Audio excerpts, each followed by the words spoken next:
attacking activists, and specifically me. I'm being accused.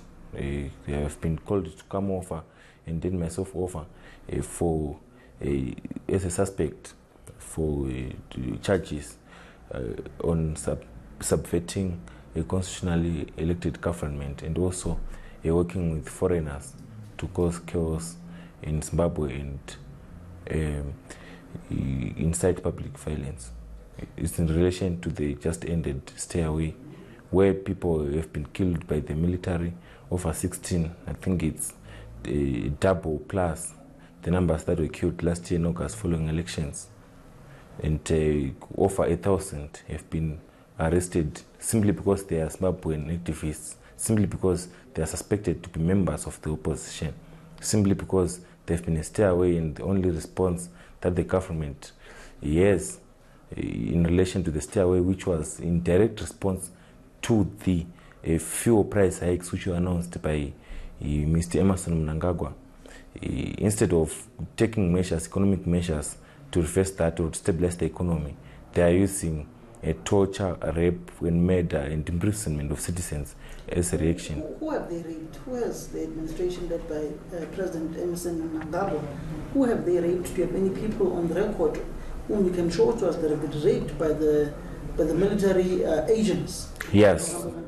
To date, about 16 have managed to report. Because what is happening, the crimes that are being committed by the Zimbabwe government against the citizens, most people, if you go to prisons, if you go to court records, if you check with lawyers, Zimbabwe lawyers for human rights to be specific, most people have been arrested simply because they went and reported that soldiers came and beat them up.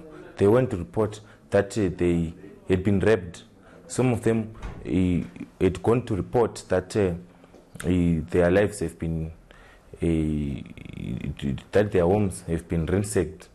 Those are the reasons which warranted their arrest. So this 16, the number of 16 that is official of recorded rape victims, is the number of those that have managed to come out despite stigma, to come out despite threats on their lives. So when you sorry guys. Okay.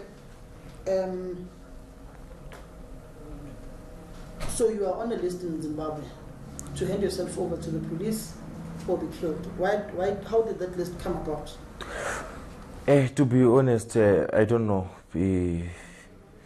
But on assumption, it's because of my mere record or reputation as a pro-democracy activist. And I was also arrested on trumped-up charges a few hours before the stay away. And I was told point blank that you were accused of working with foreign nationals to cause mayhem in Zimbabwe, which was untrue, and they even failed to substantiate those charges themselves. And they ended up giving me alternative charges, which I was charged with, and managed to get bail. But upon receiving bail, I started receiving those death threats calls, and they even went to my home. They ransacked, beat up everyone who was there, and even arrested my landlord for harboring what they called an enemy of the state. Does your family know that you're in South Africa?